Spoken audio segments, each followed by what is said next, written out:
Hai, Assalamualaikum. Nama saya Muhammad Haris Jalil bin Kamarul Arif. Saya Muhammad Farhan bin Roslan. Saya Nik Nur Azwanis. Saya Syahidah Nuraihan binti Syahrul Nizam. Saya Nur Syamir Aidan binti Azlan. Saya Nazura Najwa binti Muhammad Nasaruddin. Pada hari ini, kami akan membentangkan sebuah tugasan berkumpulan yang bertajuk Etika dalam Politik dalam membangunkan masyarakat sejagat di Malaysia. Saya Nazura Najwa binti Muhammad Nasaruddin akan memulakan dengan pengenalan. Etika politik menurut Wikipedia Bahasa Indonesia adalah falsafah moral mengenai dimensi politik kehidupan manusia atau cabang falsafah yang membincangkan prinsip-prinsip moral politik. Etika politik sebagai sains dan cabang falsafah lahir di Yunani pada masa struktur politik tradisional mulai runtuh. Etika berasal dari bahasa Yunani iaitu ethos yang bermaksud kesediaan jiwa untuk kesopanan atau dapat ditafsirkan sebagai satu set peraturan mengenai kesopanan. Etika politik adalah prinsip moral yang baik dan buruk dalam tindakan atau tingkah laku dalam politik. Etika politik juga dapat ditafsirkan sebagai kesopanan dan kesusilaan dalam pergaulan. Etika politik masyarakat dalam praktiknya, etika politik masyarakat bahawa semua tuntutan hak untuk mengatur masyarakat dipertanggungjawabkan terhadap prinsip moral asas. Oleh sebab segelintir pihak yang kurang fahaman tentang etika dalam politik, terdapat pelbagai isu politik yang melibatkan negara kita. Antara isu tersebut adalah perbalahan antara parti politik, perebutan kuasa dan lain-lain yang menyebabkan ramai yang menjadi salah faham mengenai etika dalam politik. Seterusnya, saya akan membincangkan tentang penyataan masalah di dalam kajian ini. Terdapat 3 penyataan masalah. Penyataan masalah yang pertama ialah di dalam kajian ini, pengkaji ingin mengkaji etika dalam politik yang membawa kepada keharmonian rakyat. Pengkaji mendapati bahawa etika semasa berpolitik amat penting bagi memastikan tiada perbalahan dan memastikan keharmonian rakyat sejagat. Perkara ini juga telah disokong oleh sejarah lama yang di mana membuktikan beberapa tamadun agung yang pernah mengukir nama akhirnya tumpas dan lenyap seperti tamadun Babylon di Iraq, Mesir, Rom, Abbasiyah dan Umayyah dan banyak lagi disebabkan oleh pemimpin dan ahli masyarakatnya yang sudah tidak bermoral dan beretika lagi. Seterusnya, penyataan masalah kedua, pengkaji juga ingin mengenal pasti nilai-nilai Islam yang perlu diterapkan dalam etika kepimpinan politik di Malaysia. Hal ini kerana kepimpinan yang melandaskan Al-Quran serta Sunnah dan juga pengambilan sumber yang meniru pendekatan para sahabat boleh melahirkan sebuah kerangka kepimpinan untuk membangunkan sebuah negara dengan lebih baik. Dan akhir sekali, penyataan masalah ketiga, pengkaji juga ingin mengkaji tentang kesan ketiadaan etika dalam kepimpinan politik kepada rakyat. Hal ini kerana etika amat memainkan peranan yang penting dalam memastikan keharmonian rakyat sejagat. Perkara ini juga telah disokong melalui berita harian yang di mana berita harian menyatakan bahawa etika yang baik sangat dituntut terutamanya dalam kalangan mereka yang bertugas di jabatan kerajaan kerana sebagai penjawat awam mereka bekerja untuk kesejahteraan masyarakat dan juga negara. Berikut merupakan objektif kajian. Objektif pertama ialah mengkaji sejarah etika dalam politik yang membawa kepada keharmonian rakyat. Yang kedua, mengkaji nilai-nilai Islam yang perlu diterapkan dalam etika kepimpinan politik di Malaysia. Yang ketiga, menilai kesan ketiadaan etika dalam kepimpinan politik kepada rakyat. Seterusnya, beralih kepada kajian literatur, kami menggunakan pelbagai sumber antaranya jurnal, akhbar dan buku. Untuk objektif yang pertama, mengkaji etika dalam politik yang membawa kepada keharmonian rakyat, kami menggunakan sumber rujukan daripada laman web rasmi Pejabat Perdana Menteri Malaysia yang menyatakan prinsip dan etika kerja yang perlu diikuti oleh Pejabat Perdana Menteri antaranya amanah, integriti, bertanggungjawab, taat setia, kecemerlangan, berdisiplin dan profesional. Seterusnya, sumber daripada Profesor Dato' Dr. Ismail Sualman, Pengarah Pusat Pengajian Perang Saraf Media dan Informasi Fakulti Komunikasi dan Pengajian Media, Universiti Teknologi Mara, menyatakan pendidikan politik sememangnya perlu diterapkan kepada generasi muda, terutama berkaitan pengertian politik, etika dan tata cara politik matang agar wujud rakyat cerdik atau literasi politik. Sumber seterusnya melalui Berita Harian yang menyatakan kebebasan bersuara ahli politik perlulah mempunyai had kawalan dan batasan tertentu untuk menjamin keharmonian, perpaduan dan keselamatan negara. Seterusnya, sumber daripada buku yang bertajuk Dakwah dan Etika Politik di Malaysia yang menyatakan dakwah dan etika politik adalah dua perkara yang tidak dapat dipisahkan. Kematangan berpolitik dalam kalangan umat Islam perlu ditingkatkan melalui pendidikan politik berterusan dengan memberi keutamaan kepada perkara bersifat prioriti. Seterusnya, untuk objektif yang kedua, mengenal pasti nilai-nilai Islam yang perlu diterapkan dalam etika kepimpinan politik, kami menggunakan rujukan daripada Hasbullah Ahmad Daud dan Aris Suli Awang yang menyatakan beberapa adab-adab Islami yang wajar menjadi teras di dalam pengungkapan semula etika berpolitik secara Islam dengan berlandaskan prinsip-prinsip syarak perlu diterapkan dalam urusan berpolitik. Sebagai contoh, berdialog dengan cara baik, berprasangka baik terhadap orang lain. Seterusnya, sumber daripada Dr. Barudin Cipa daripada Jabatan Siasat Syariah Akademi Pengajian Islam Universiti Melaya menyatakan salah satu kaedah menyelesaikan konflik dalam Islam ialah meminta jasa baik dengan melantik orang tengah. Tujuannya supaya orang tengah boleh mewujudkan komunikasi yang baik dengan pihak yang terlibat. Seterusnya, objektif yang ketiga menilai kesan ketiadaan etika dalam kepimpinan politik kepada rakyat. Kami menggunakan beberapa sumber rujukan akhbar antaranya akhbar Berita PAS, Sinar Harian dan Berita Harian. Untuk akhbar Berita PAS melaporkan isu semasa politik yang berlaku di Malaysia adalah berkaitan dengan integriti. Integriti yang dimaksudkan adalah berkaitan dengan masalah rasuah dalam kalangan ahli politik. Dalam konteks politik Malaysia, UMNO didakwa mendahului parti lain dalam isu pelanggaran terhadap prinsip integriti. Penerangan yang lebih lanjut akan diterangkan dalam dapatan kajian. Seterusnya, akhbar Sinar Harian melaporkan mengikut bancian, parti politik adalah institusi yang paling korup di antara institusi-institusi di Malaysia. Sultan Nazrul Muizzuddin Shah bertitah bahawa masalah besar ummah menjadi sengsara adalah faktor daripada ketiadaan integriti oleh pemimpin yang diamanahkan dengan kuasa. Berita Harian juga melaporkan mengenai kesan ketiadaan etika dalam kepimpinan politik kepada rakyat, iaitu berlaku penyalahgunaan dan kerosakan yang memberi kesan negatif kepada sistem sosial masyarakat. Metodologi kajian yang pertama ialah kajian analisa dokumen.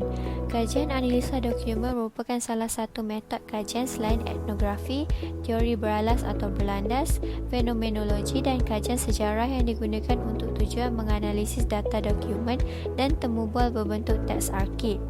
Antara fungsi kajian ini ialah memberi maklumat tentang apa yang ingin dikaji, membantu memberi maklumat tambahan, mengenal pasti perkembangan atau perubahan yang berlaku terhadap maklumat dalam dokumen dan menjadi satu pengukuhan atau bukti terhadap kajian. Oleh itu, pengaji telah melakukan kajian dengan merujuk beberapa analisa dokumen seperti artikel daripada Universiti Kebangsaan Malaysia yang bertajuk Isu Etika dalam Politik Gerakan Islam, sorotan terhadap PAS, akhbar daripada Sinar Harian yang bertajuk Nilai Integriti dalam Kepimpinan Politik dan artikel daripada International Islamic University College Selangor yang bertajuk Pemilihan Kepimpinan Politik melalui pendekatan nilai-nilai Islami. Metodologi kajian yang kedua iaitu kaedah perbincangan kumpulan. Berdasarkan tajuk kajian yang hendak dijalankan, perbincangan kumpulan amat penting. Ini kerana semasa perbincangan dijalankan, maklumat-maklumat yang telah diperoleh daripada ahli kumpulan akan ditelitikan, seterusnya dibincangkan bersama-sama. Selain daripada itu juga, idea-idea daripada ahli kumpulan dapat diketahui. Perbincangan ini adalah asas daripada kaedah dalam pendidikan kajian ini. Dengan mengadakan perbincangan, kata sepakat telah diperolehi dan kami telah memilih tajuk etika dalam politik dalam membangunkan masyarakat sejagat di Malaysia sebagai tajuk kajian kami. Kami juga dapat mengeluarkan 3 objektif, iaitu mengkaji sejarah etika dalam politik yang membawa kepada keharmonian rakyat, mengenal pasti nilai-nilai Islam yang perlu diterapkan dalam etika kepimpinan politik di Malaysia, dan juga menilai kesan ketiadaan etika dalam kepimpinan politik kepada rakyat daripada perbincangan kumpulan ini. Dapatan kajian bagi objektif ketiga iaitu mengkaji kesan ketiadaan etika dalam kepimpinan politik kepada rakyat. Pemimpin yang tidak amanah serta berintegriti akan menyebabkan rakyat sengsara. Menurut timbalan yang di-Pertuan Agong Sultan Nazri Muizzuddin Shah, baginda bertitah bahawa kesejahteraan bangsa dan kemakmuran sesebuah negara dipengaruhi oleh sifat dan akal bicara pemimpin. Masalah rakyat hari ini berpunca daripada ketiadaan integriti oleh mereka yang diamanahkan dengan kuasa, dan krisis yang tercetus adalah disebabkan oleh perebutan pembinaan kekayaan secara tidak telus. Malah turut berlakunya perebutan kuasa kerana kuasa dilihat sebagai saluran atau konduit untuk membina kekayaan diri, kekayaan keluarga dan kekayaan kroni. Kemiskinan rakyat akan menjadi lebih buruk apabila pemimpin lebih mengutamakan agenda mereka dalam membina kekayaan material dengan mengambil dan menidakkan hak rakyat melalui kaedah yang meragukan. Kekayaan material hanya akan melahirkan individu yang kaya secara mendadak, dan mereka tidak dilengkapi dengan kekayaan minda, intelek, ilmu dan rohani yang mengakibatkan kekayaan tersebut sangat sementara sifatnya, sekadar melahirkan budaya memewah, bermegah dan melakukan banyak pembaziran. Akibatnya berlaku keterisan sumber, pembangunan yang tempang serta kadar pengangguran, kadar penghijrahan, penyeludupan, jenayah dan rasuah yang tinggi, disusuli dengan pelbagai penyakit sosial. Akhirnya, ketenteraman awam terjejas, kestabilan politik tergugat dan rakyat bertambah derita kerana terperangkap dalam putaran ganas penderitaan yang diwujudkan oleh pemimpin yang tidak beretika.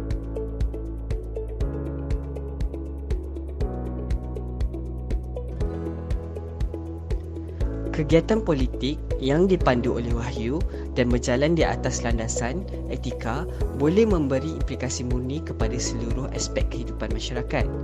Kematangan berpolitik amat penting untuk dibangunkan dalam masyarakat, dan kesedaran terhadap kepentingannya perlu sentiasa dipupuk kerana ia melibatkan proses pembentukan tamadun sesebuah negara. Kematangan dalam berpolitik bukan sahaja dari segi teori tetapi juga dari segi praktikalnya.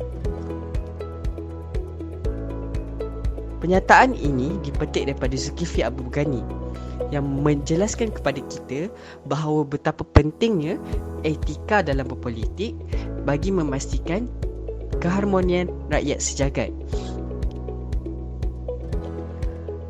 Antara etika-etika yang telah dilaksanakan di Malaysia bagi memastikan tiada berlaku perbalahan semasa berpolitik adalah yang pertama, etika dalam berkempen.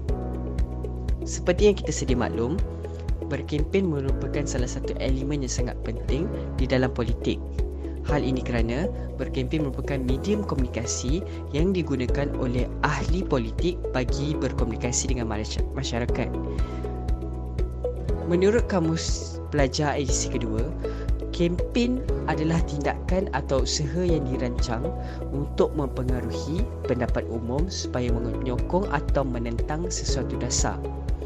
Justru itu, Malaysia telah menetapkan beberapa garis panduan agar perbalahan tidak berlaku sewaktu aktiviti berkempen dilaksanakan. Antara garis panduan yang ditetapkan adalah semua aktiviti berkempen mestilah mematuhi peraturan ditetapkan Suruhanjaya Pilihan Raya SPR serta undang-undang yang ada di negara ini. Parti politik dan calon mesti mematuhi peraturan berkaitan salah laku dan aktiviti rasuah termaktub dalam Seksyen 7 hingga 11 Akta Kesalahan Pilihan Raya 1954 Akta 5. Selain itu, kebebasan bersuara yang diberikan oleh perlembagaan persekutuan juga mempunyai had yang di mana kawalan atau batasan tertentu dikenakan bagi menjamin kerukunan, keharmonian, perpaduan dan keselamatan negara agar tidak terancam, lebih-lebih lagi di dalam konteks masyarakat majmuk di dalam Malaysia. Larangan hasutan dalam berpolitik. Larangan hasutan dalam berpolitik merupakan salah satu etika yang telah diterapkan di dalam politik Malaysia. Larangan hasutan dalam berpolitik amat penting bagi memastikan keharmonian rakyat sejagat.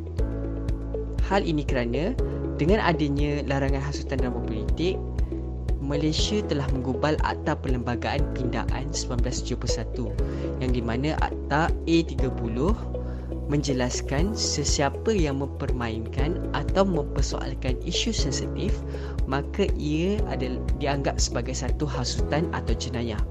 Akta ini juga menegaskan bahawa sesuatu ucapan atau apa-apa bentuk pengaliran fikiran yang boleh menjejaskan keharmonian masyarakat dan keselamatan negara seperti perbuatan yang cuba mengapi-apikan isu perkauman dan keagamaan adalah dilarang sama sekali.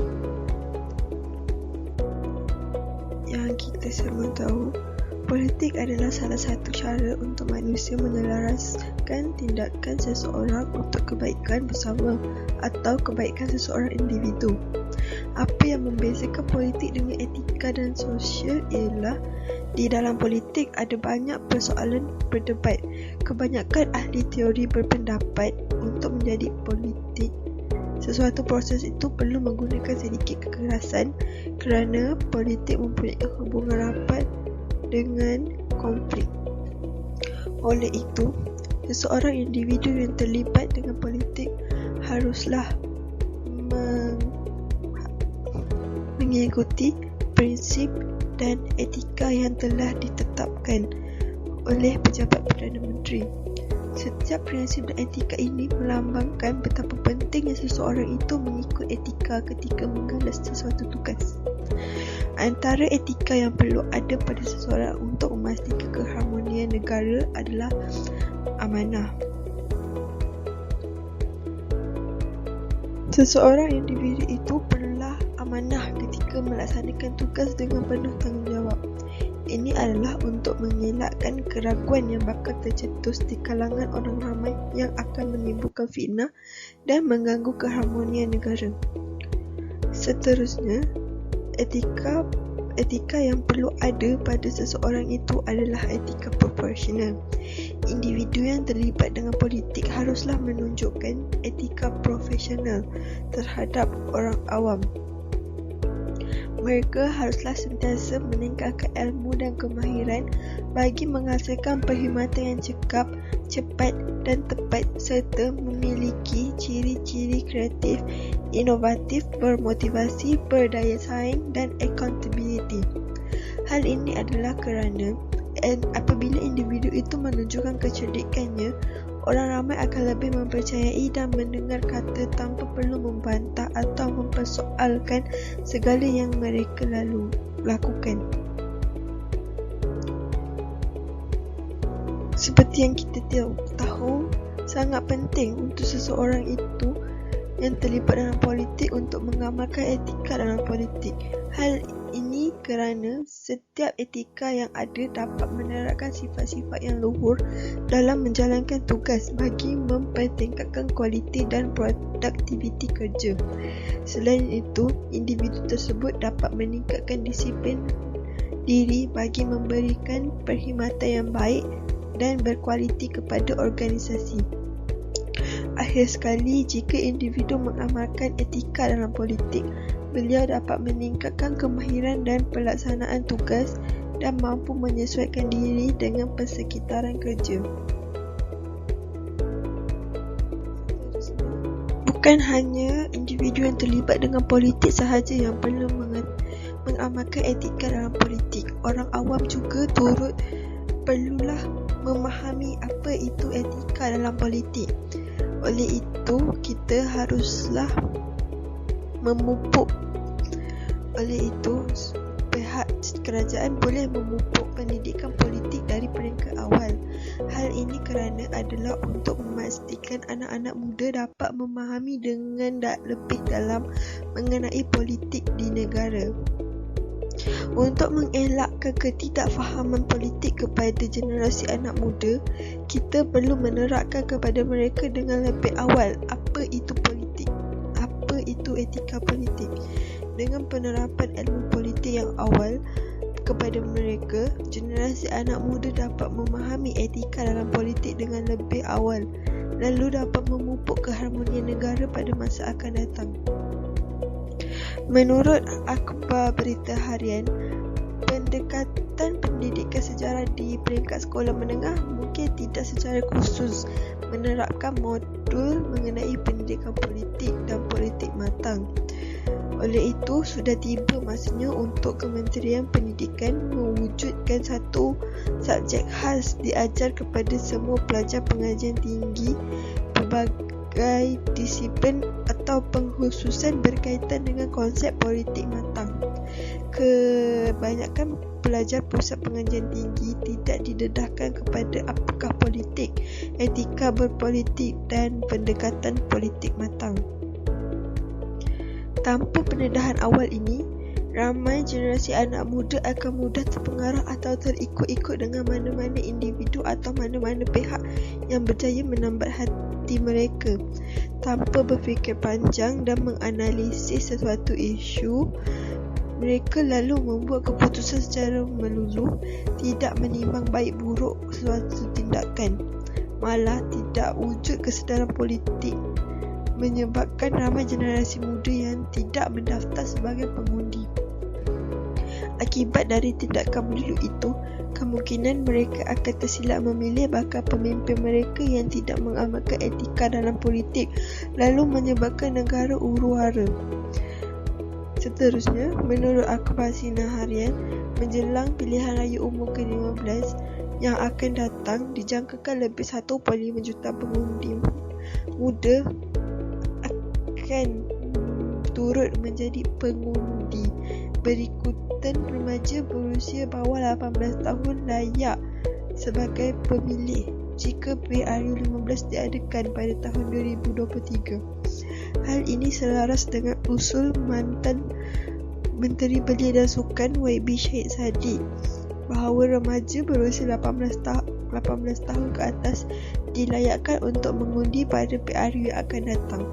Hal ini memberikan impak yang besar dalam pilihan raya yang akan datang, kerana perkara ini memberikan kebimbangan sejauh mana anak muda berusia 18 tahun memahami maksud politik dan demokrasi yang sebenar.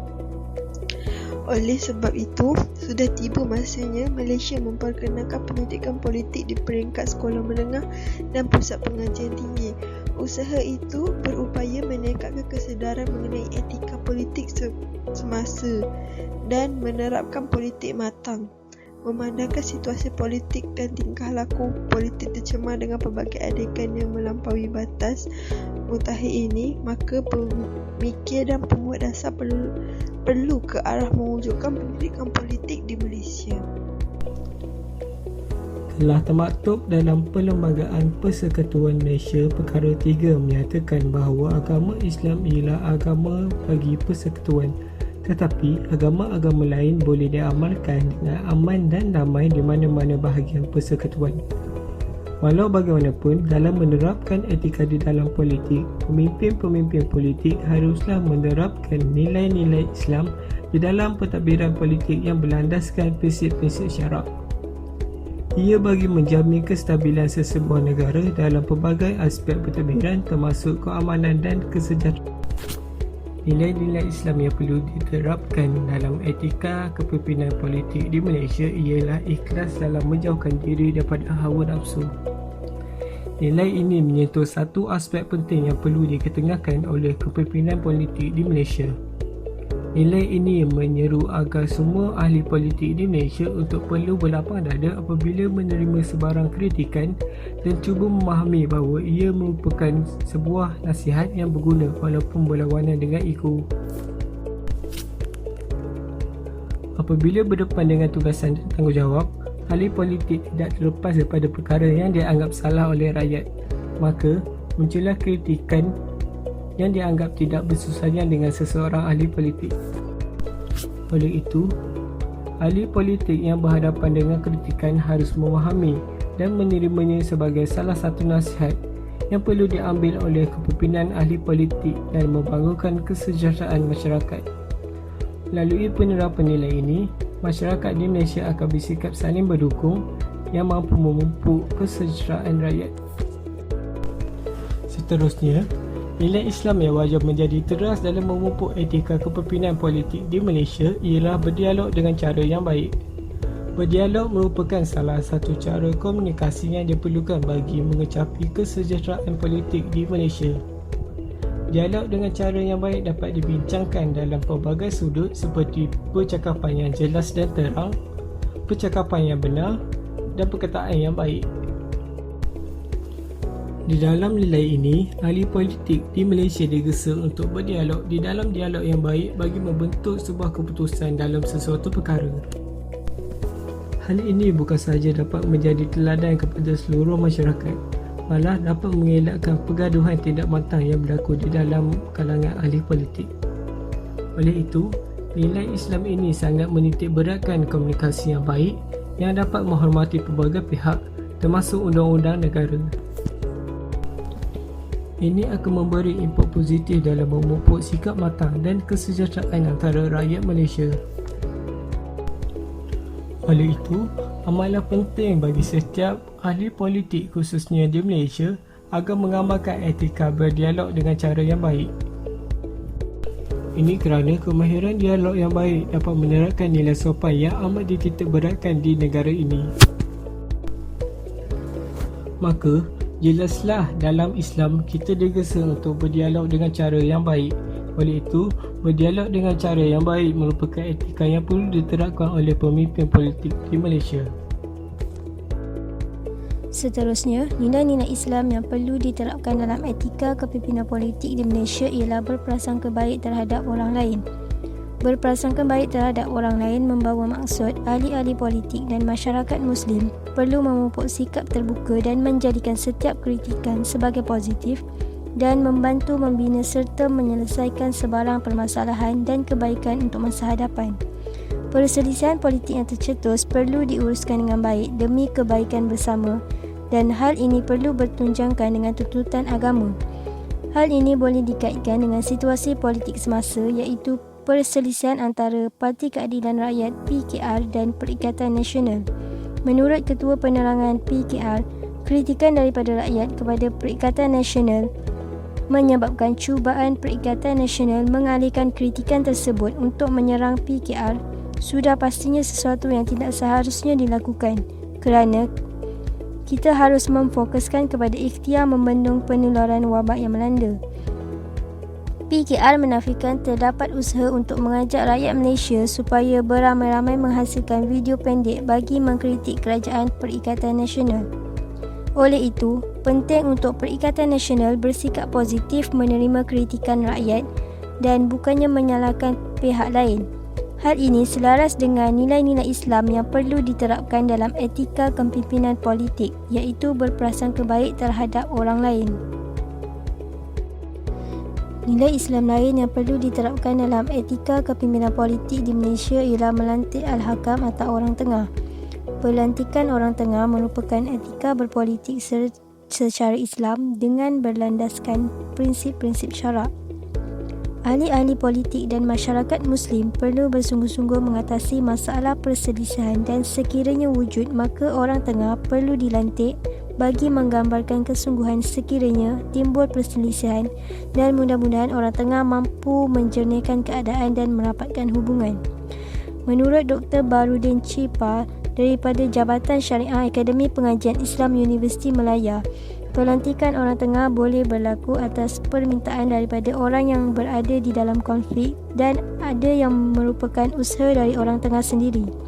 Menurut akhbar berita harian, Perbalahan membabitkan kepimpinan tertinggi PKR sememangnya memerlukan campur tangan orang tengah dalam usaha mencari penyelesaian. Kepimpinan Parti Keadilan Rakyat PKR perlu melantik orang tengah bagi mencari jalan penyelesaian sekaligus dapat menghentikan perpecahan dalaman parti itu, menurut penganalisis politik Profesor Dr. Nik Ahmad Kamil Nik Mahmud. Oleh itu, konflik kepimpinan politik yang berlaku sangat penting untuk diambil berat dengan mengambil pendekatan nilai Islam dalam etika kepimpinan politik untuk menyelesaikan masalah. Rakyat keliru dan hilang kepercayaan terhadap kepimpinan yang tidak telus. Isu integriti menjadi polemik hebat di kalangan rakyat dan pemerhati politik ekoran dari beberapa kes terbaru yang melibatkan beberapa parti politik di Malaysia. Terdapat pemimpin yang melakukan perbohongan semata-mata demi menjaga rahsia politik dan yang lebih memburukkan keadaan mereka adalah pemimpin parti Islam. Rakyat berasa keluh dan keliru melihat dan mengikuti perkembangan ini. Mereka boleh memahami bila pemimpin biasa dan dari golongan sekular berbohong atau terjebak dengan isu integriti. Tetapi mereka sukar memahami dan menerima bila pemimpin parti Islam dan tokoh ulama ikut terjebak dengan masalah sama. Pemimpin-pemimpin Islam yang selalu melafaz kalimah suci Al-Quran dan menyebut hadis-hadis berkewajipan mempamerkan contoh terbaik. Ini mengakibatkan rakyat untuk hilang kepercayaan kepada pemimpin yang bertopengkan agama. Rakyat berada di dalam dilema sejauh mana mereka perlu taat dan setia kepada pemimpin yang tidak beretika. Dalam konteks kepimpinan, integriti menjadi teras yang sangat penting untuk dijadikan asas penilaian kepada keberkesanan barisan kepimpinan semasa dalam apa jua situasi. Ini selaras dengan konsep kepimpinan melalui teladan. Seseorang pemimpin yang berintegriti bukan sahaja perlu bersih, tetapi juga perlu kelihatan bersih pada setiap masa. Dalam sejarah peradaban manusia, terlalu banyak contoh yang menunjukkan kejatuhan pemimpin yang tidak berintegriti atau yang terpalit dengan isu dan skandal yang tidak dapat dipastikan kebenarannya. Pada masa yang sama, dilema dihadapi pengikut adalah sejauh mana perlunya mereka untuk terus taat dan setia kepada pemimpin yang memiliki integriti diri yang meragukan. Justeru, pemimpin sedia ada perlu sedar bahawa peranan mereka amat memberi impak kepada pengikut yang ada kerana figura pemimpin ini dipandang bukan hanya dari kacamata zahir pengikutnya. Dapatan kajian bagi objektif ketiga iaitu mengkaji kesan ketiadaan etika dalam kepimpinan politik kepada rakyat. Pemimpin yang tidak amanah serta berintegriti akan menyebabkan rakyat sengsara. Menurut timbalan yang di-Pertuan Agong Sultan Nazrul Muizzuddin Shah, baginda bertitah bahawa kesejahteraan bangsa dan kemakmuran sesebuah negara dipengaruhi oleh sifat dan akal bicara pemimpin. Masalah rakyat hari ini berpunca daripada ketiadaan integriti oleh mereka yang diamanahkan dengan kuasa, dan krisis yang tercetus adalah disebabkan oleh perebutan pembinaan kekayaan secara tidak telus. Malah turut berlakunya perebutan kuasa kerana kuasa dilihat sebagai saluran atau konduit untuk membina kekayaan diri, kekayaan keluarga dan kekayaan kroni. Kemiskinan rakyat akan menjadi lebih buruk apabila pemimpin lebih mengutamakan agenda mereka dalam membina kekayaan material dengan mengambil dan menidakkan hak rakyat melalui kaedah yang meragukan. Kekayaan material hanya akan melahirkan individu yang kaya secara mendadak dan mereka tidak dilengkapi dengan kekayaan minda, intelek, ilmu dan rohani yang mengakibatkan kekayaan tersebut sangat sementara sifatnya. Sekadar melahirkan budaya memewah, bermegah dan melakukan banyak pembaziran. Akibatnya berlaku keterisan sumber, pembangunan yang tempang serta kadar pengangguran, kadar penghijrahan, penyeludupan jenayah dan rasuah yang tinggi, disusuli dengan pelbagai penyakit sosial. Akhirnya, ketenteraman awam terjejas, kestabilan politik tergugat dan rakyat bertambah derita kerana terperangkap dalam putaran ganas penderitaan yang diwujudkan oleh pemimpin yang tidak Berdasarkan isu ketiadaan etika dalam kepimpinan politik, kalangan pemimpin di Malaysia sering melibatkan diri dalam permasalahan serta gejala yang tidak beretika. Ketiadaan etika dalam sistem politik di Malaysia akan melahirkan rakyat yang kurang dengan nilai moral serta mengakibatkan mereka menjadi penyokong yang ekstrim. Apabila pemimpin-pemimpin yang dipandang tinggi ini melakukan perkara yang salah dan tidak bermoral, ini akan menjejaskan kepercayaan rakyat serta lebih memberi kesan kepada pembangunan negara. Terdapat segelintir rakyat yang telah memboikot PRU14. Tindakan seperti ini akan memberi kesan yang buruk kepada penambahbaikan dalam sistem pemerintahan dan pentadbiran negara. Sikap fanatik terhadap parti pilihan mereka akan menjerumus kepada salah faham antara penyokong parti-parti yang lain. Mereka lebih fokus untuk berbahas tentang baik atau buruk sesuatu perkara berdasarkan sebuah parti daripada berdasarkan perkara itu sendiri. Tambahan pula, ini juga menjejaskan hubungan kekeluargaan dan kemasyarakatan. Menurut Wawasan 2020, Malaysia mampu untuk menjadi negara yang bersatu di samping nilai moral yang tinggi, masyarakat yang demokratik serta bertolak ansur. Namun demikian, pelanggaran etika dalam kepimpinan politik akan memberi kesan yang negatif dalam usaha untuk mencapai wawasan tersebut. Seterusnya, menurut isu yang terbaru di mana penantian Menteri yang ke-8 yang akan diumumkan oleh Yang di-Pertuan Agong, terdapat beberapa masalah yang telah timbul. Institusi beraja memainkan peranan yang amat penting dalam negara dan perlu dihormati oleh seluruh rakyat Malaysia. Kekusutan seminggu sebelum pengumuman tersebut telah menggambarkan betapa pentingnya pihak istana dalam memainkan peranan dalam pentadbiran negara. Di samping itu, dalam tempoh penantian ini jugalah berlakunya kemulut politik kepartian. Rakyat dapat menyaksikan dan menilai sendiri situasi yang melibatkan pemimpin yang telah melanggar etika. Sebagai contoh, ahli-ahli politik telah mencetuskan beberapa masalah seperti menyoalkan rasionaliti mereka setelah Perdana Menteri ke-8 sudah diumumkan. Ini telah menggambarkan bahawa pemimpin-pemimpin politik ini telah menimbulkan elemen tidak menghormati institusi beraja dan tidak matangnya rohani mereka dalam menghayati sistem politik. Segala perbuatan pemimpin akan diikuti oleh pengikut-pengikut mereka. Sebagai pemimpin, mereka seharusnya memberi contoh yang terbaik. Sebaliknya, rakyat akan terpengaruh dan mula untuk tidak menghormati sistem beraja ini. Ini juga akan memberi impak yang besar kepada negara akibat kecelaruan dalam sistem politik dan sistem dalam negara akan turut terjejas.